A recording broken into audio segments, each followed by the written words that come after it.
ساتھ ہمارے ایک غیر جماعت دوست ہیں، ہمارے بھائی ہیں، ان سے ہم بات کرتے ہیں۔ السلام علیکم۔ سوال تو کچھ اور کرنا تھا۔ السلام علیکم۔ میں نے سوال تو کچھ اور کرنا تھا، لیکن آپ نے بات ابھی میں سن رہا تھا تو اس کے متعلق تھوڑا سا میں پوچھ سکتا ہوں اگر اجازت ہے تو؟ جی جی فرمائیں۔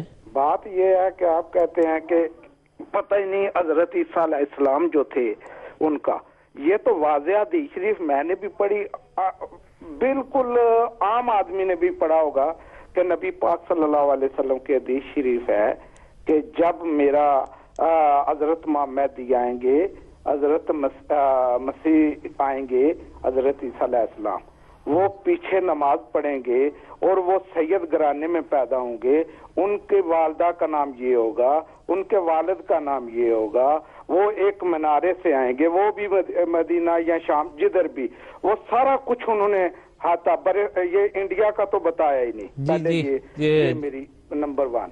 نمبر 2 یہ ہے، میں جس بات کے لیے آپ کو فون کر رہا ہوں، جی فرمائیے۔ اگر بولو تو وہ عرض کروں جناب، بڑی عرض اور گزارش ہے کہ آپ جن کو ٹھیک ہے آپ کہتے ہیں حضرت مرزا غلام محمد صاحب جو ہیں، وہ ان کا بیٹا آیا خلافت پہ، پھر ان کا بیٹا خلافت پہ آیا، پھر ان کا بیٹا خلافت پہ آیا، کہ کوئی اور آدمی نہیں اس جماعت میں جو آگے آئے۔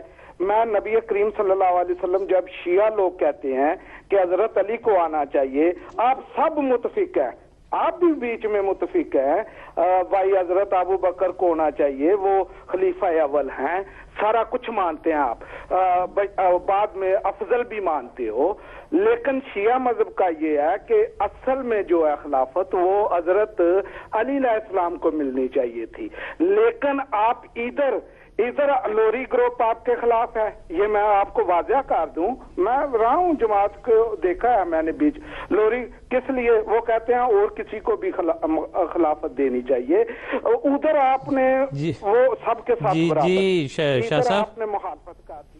میں نے کہا بڑی مہربانی آپ تشریف لائے، آپ نے فون کیا، میں معذرت چاہتا ہوں، بات آپ کی جو ہے میں سمجھتا ہوں وہ آ گئی ہے روکنا جی جو روکنا پڑا ہے وہ صرف یہ کہ ہمارے پاس چند منٹ ہیں، پروگرام کا آخری حصہ ہے، اس کا جو ہے وہ ہم عثمان صاحب سے اس کے بارے میں بات کریں گے، لیکن یہ ہے کہ بنیادی طور پر میں یہ عرض کر دوں کہ جو بات ہو رہی تھی حضرت عیسیٰ علیہ السلام کے متعلق وہ ان کے آسمان پر جانے کی بات تھی، نہ کہ ان کے بطور امام مہدی جو علامتیں بیان ہوئی ہیں، اس پر تو جو میرا بھائی ہم تفصیل سے بات کرتے رہتے ہیں کہ ان ساری باتوں سے کیا مراد ہے۔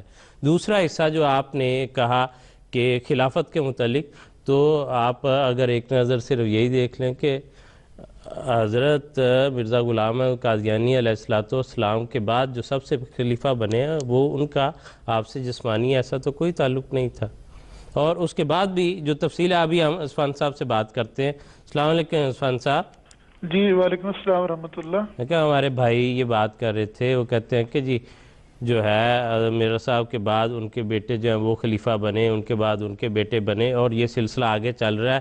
وہ کہتے ہیں شیعہ کا بھی یہ خیال ہے کہ حضرت علی کو خلافت ملنی چاہیے تھی، جبکہ جماعت احمدیہ جو ہے وہ بھی حضرت ابوبکر کو سچا اور صحیح خلیفہ مانتی ہے، افضل مانتی ہے، تو آپ میں یہ سلسلہ کیوں نظر آتا ہے؟ نہیں، وہ میرے بھائی میرے خیال سمجھے معاملے کو تھوڑا سا، وہ یہ سمجھے ہیں کہ اگر کوئی نبی کا بیٹا نیک ہو، جتنا مرضی خدا کا مقرب ہو، لیکن جو کہ وہ بیٹا ہوتا ہے اس لیے اس کو نعوذ باللہ من ذالک دھتکار دینا چاہیے، اور اگر کسی خلیفہ کے بیٹا نیک ہے یا کسی خلیفہ کا بھانجا یا بھتیجا نیک ہے یا مسیح رسول کے خاندان میں کوئی نیک ہے اور اللہ تعالیٰ اس کو اس منصب پہ بٹھانا چاہتا ہے، تو جماعت احمدیہ کو اس کے مقابلے میں نعوذ باللہ من ذالک کھڑے ہونا چاہیے کہ جی رشتہ داری والی ہم بات نہیں مانیں گے۔ اصل بات یہ نہیں ہے، تھوڑا سا پیچھے ذرا چلے جائیں، رسول کریم صلی اللہ علیہ وسلم کے بعد خلفاء کون بنے ہیں؟ پہلے حضرت ابوبکر صدیق رضی اللہ عنہ، یہ جانتے ہیں ان کا رشتہ حضور سے کیا تھا؟ حضور کے سسر تھے، یعنی رسول اللہ صلی اللہ علیہ وسلم ان کے داماد تھے، اور بیٹی حضرت عائشہ رضی اللہ عنہ تھی۔ پھر دوسرے خلیفہ جانتے ہیں کون بنے تھے؟ حضرت عمر رضی اللہ عنہ۔ وہ حضرت عمر کے کیا لگتے، وہ رسول اللہ صلی اللہ علیہ وسلم کے کیا لگتے تھے؟ سسر، یعنی والد کی جگہ ہوئی نا، اور حضرت صلی اللہ علیہ وسلم ان کے داماد تھے، حضرت حفصہ ان کی بیٹی تھی۔ پھر یہ 2 سسر خلیفہ بنے، اور اس کے بعد کون خلیفہ بنے؟ حضرت عثمان، جن کے گھر میں حضور کی 2 بیٹیاں گئی تھیں۔ اس کے بعد کون خلیفہ بنے؟ حضرت علی، جن کے گھر حضرت فاطمہ گئی تھی۔ تو یہ تو سب سے قریبی رشتے رسول اللہ صلی اللہ علیہ وسلم کے ہیں۔ حضرت علی سے تو اور بھی رشتہ تھا، اور یہ سارے خاندان سے دیگر رشتہ داریاں بھی تھی۔ تو کیا ان لوگوں کو نعوذ باللہ من ذالک اس لیے انکار ہمیں کر دینا چاہیے کہ چونکہ یہ حضور صلی اللہ علیہ وسلم کے قریبی تھے اس لیے ہم ان کو قبول نہیں کر سکتے؟ اصل بات یہ ہے کہ اللہ تعالیٰ نے ان اکرمکم عند اللہ اتقاکم مضمون بیان فرمایا ہے، اور دوسری بنیادی بات یہ کہ اللہ تعالیٰ نے فرمایا وعد اللہ الذین آمنوا منکم وعملوا الصالحات لیستخلفنہم، کہ اللہ تعالیٰ ان کو خلیفہ زمین میں مقرر کرے گا جس طرح پہلے مقرر کیا، جو سب سے زیادہ متقی ہوگا۔ اور کون کرے گا؟ اللہ تعالیٰ کرے گا۔ چنانچہ تمام روکوں کے باوجود حضرت ابو بکر، حضرت عمر، حضرت علی، حضرت عثمان، حضرت علی رضوان اللہ علیہم اجمعین خلفاء بنے، چاہے کسی کو تکلیف تھی۔ دیکھیے نا، انصار بھی تو اس وقت بھی یہ باتیں اٹھی تھی، شاید ان کو پتہ نہ ہو کہ اس وقت بھی یہ باتیں اٹھی تھی کہ یہاں کیوں آئی ہے، پھر قریش میں کیوں ہے، پھر قریش میں حضور کا خاندان ہی کیوں ہو گیا۔ تو اس طرح کی بات اللہ تعالیٰ نہیں دیکھتا۔ اللہ تعالیٰ نے جو اصول مقرر فرمایا وہ ان اکرمکم عند اللہ اتقاکم۔ اگر کوئی متقی، اگر کوئی خدا کا مقرب نبی کا بیٹا ہو تو کیا اس وجہ سے خدا اس کو رد کر دے کہ چونکہ یہ نبی کا بیٹا اس لیے خلیفہ نہیں بنانا؟ اور اگر کسی خلیفہ کا بیٹا نہایت درجہ متقی ہو اور خدا کا مقرب ہو اور خدا اس لیے اس کو رد کر دے کہ اس کو خلیفہ اس لیے نہیں بنانا کہ یہ خلیفہ کا بیٹا ہے، تو پھر نبی کا بیٹا ہونا اور خلیفہ کا بیٹا ہونا نعمت تو نہ ہوا؟ معذرت کے ساتھ وہ تو لعنت بن گیا پھر، کہ جو نبی کا بیٹا وہ جتنا مرضی نیکی کے آگے اعلیٰ مدارج حاصل کر لے لیکن خدا تعالیٰ اس کو یہ منصب عطا نہیں کرے گا۔ کیوں؟ کیونکہ وہ نبی کا بیٹا ہے۔ کسی خلیفہ کا بھتیجا یا کسی خلیفہ کا بھانجا یا مسیح وسلم کا پوتا یا پڑپوتا یہ اس لیے خلیفہ نعوذ باللہ من ذالک نہیں بن سکتے کہ یہ چونکہ خونی رشتہ ہے۔ حالانکہ اگر کوئی شخص متقی بھی ہے اور اس کی رگوں میں نبی کا خون بھی دوڑتا ہے تو وہ تو نورن علی نور ہے۔ اس کا وجود تو ایسا وجود ہے جس کی رگوں میں نبی کا جسمانی خون بھی دوڑ رہا ہے، روحانی خون بھی دوڑ رہا ہے، اور خدا تعالیٰ کا قرب بھی حاصل ہے۔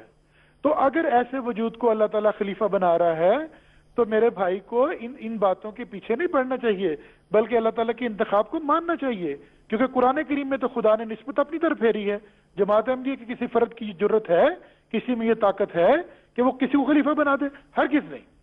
یہ صرف خدا کے پاس ہے جو دلوں پہ الہام کرتا ہے اور خلافت کا اعلان کرواتا ہے کہ یہ خلیفہ ہے، یہ میرا محبوب ہے، اور ساری دنیا میں سب سے بڑھ کے یہ میرا محبوب ہے، تم اس کے آگے جھک جاؤ، اس کی بیعت کر لو۔ تو یہ تو پھر اللہ پہ اعتراض جائے گا نا کہ اللہ تعالیٰ کیوں ایسے لوگوں کو سامنے لاتا ہے اور ان کی بیعت پہ مجبور کرتا ہے۔ ہمارا سلسلہ رسول پاک صلی اللہ علیہ وسلم اور قرآن کریم کے ارشادات کے مطابق الہی سلسلہ ہے، اس میں خلیفہ کا انتخاب خدا تعالیٰ کرتا ہے، خدا خود انتخاب کرتا ہے، افراد ذریعہ بنتے ہیں، اور یہ اس کا خدا کا جو قرب ہوتا ہے، جو انتخاب ہے وہ ان اکرمکم عند اللہ اتقاکم پر مبنی ہوتا ہے۔ جو سب سے زیادہ متقی ہوتا ہے وہ خدا تعالیٰ اس کو خلیفہ بنا دیتا ہے۔ جی ٹھیک اور ہے اللہ تعالیٰ، عثمان صاحب، میں آخری فکرہ، اس کے لیے اللہ تعالیٰ یہ نہیں دیکھتا کہ وہ نبی کا بیٹا یا خلیفہ کا بیٹا ہے۔ ویسے آپ نے ان کو دلیل دے دی تھی کہ پہلے خلیفہ تو حضرت مولوی نور الدین صاحب تھے جن سے کوئی رشتہ داری نہیں تھی۔ تو تقویٰ بنیاد ہے جس کو خدا خود چنتا ہے اور ہمارے سروں پہ اس سائے کو قائم کر دیتا ہے۔ الحمدللہ۔ جزاکم اللہ حسن جزا۔ جی، خدا تعالیٰ کی فعلی شہادت تمام خلفاء کے ساتھ ہے۔ جی جی جی بالکل، کہ عملی طور پر یا تو دیکھیں کہ ساری جماعت کو کس طرح انہوں نے گائیڈ کیا، کس طرح خدا تعالیٰ کی تائیدیں ان کے ساتھ نظر آتی ہیں۔ صرف اس نام سے بدکنے کی کیا ضرورت ہے یا اس تعلق سے، بلکہ یہ تعلق جو ہے کہ وہ نبی کے جسمانی جو ہے تعلق والے ہیں، وہ تو قریب لے کے آنے والا ہے نہ کہ دور لے کے جانے والا۔